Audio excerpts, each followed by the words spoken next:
महासागर न्यूज.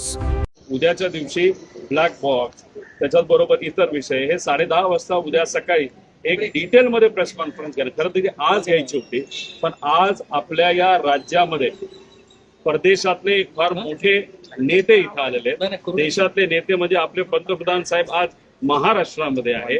आम्ही press conference घेऊन त्या लोकांकडे कुठेतरी दुर्लक्ष होऊ नये, नाहीतर एक महत्वाचा विषय जो राज्यासाठी महत्वाचा असू शकतो त्या विषयाकडे कुठे दुर्लक्ष होऊ नये म्हणून आज प्रेस कॉन्फरन्स न घेता आम्ही उद्या 10:30 वाजता चव्हाण सेंटरला प्रेस कॉन्फरन्स घेणार. तुम्हाला महत्व आहे की दादांच्या बाबतीत प्रॉपर इन्व्हेस्टिगेशन होणं हे आमच्यासाठी महत्वाचं आहे. त्याच्यामुळेच आम्ही फक्त त्या विषयावर फोकस करून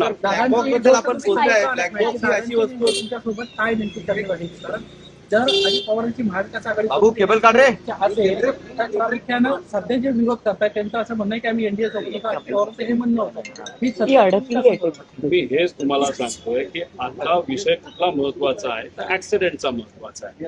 आज आम्ही विलिनीकरणावर चर्चा करू शकतो, आम्ही बैठका घेऊ शकतो, आम्ही तिथं प्रेस कॉन्फरन्स घेऊन तुमच्या सर्वांसमोर आणू शकतो. आमच्याकडे सगळे पुरावे आहेत. आमच्याकडे अख्खा फोन भरून त्याच्यात मेसेजेस व्हिडिओ पासून फार त्याच्यामध्ये फोनवर काय बोलणं झालं हे सगळे गोष्टी आहेत. पण आम्ही त्याच्यावर त्या ठिकाणी आता तरी काय बोलणार नाही. उद्याच्या दिवशी ब्लॅक बॉक्स त्याच्याच बरोबर इतर विषय हे 10:30 वाजता उद्या सकाळी एक डिटेल मध्ये प्रेस कॉन्फरन्स घ्या. खरं तर ती आज यायची होती, पण आज आपल्या या राज्यामध्ये परदेशातले फार मोठे नेते इथं आलेले आहेत. देशातले नेते म्हणजे आपले पंतप्रधान साहेब आज महाराष्ट्रामध्ये आहे.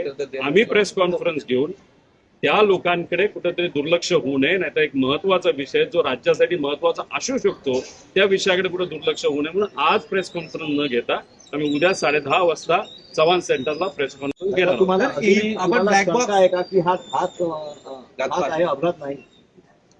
अजून 10-12 तास तुम्ही थांबा.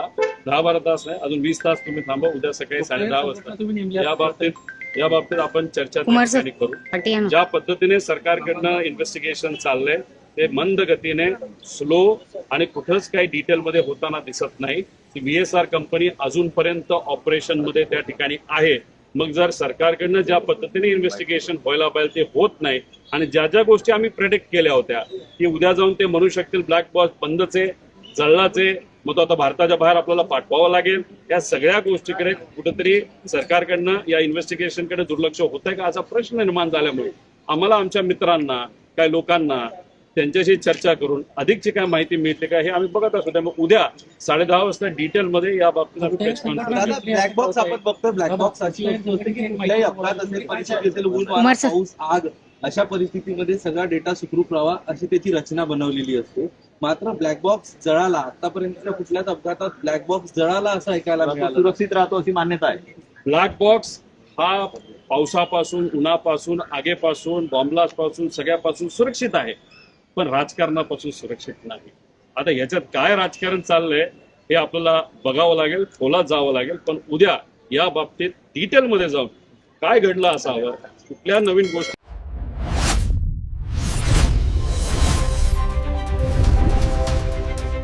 महासागर न्यूज.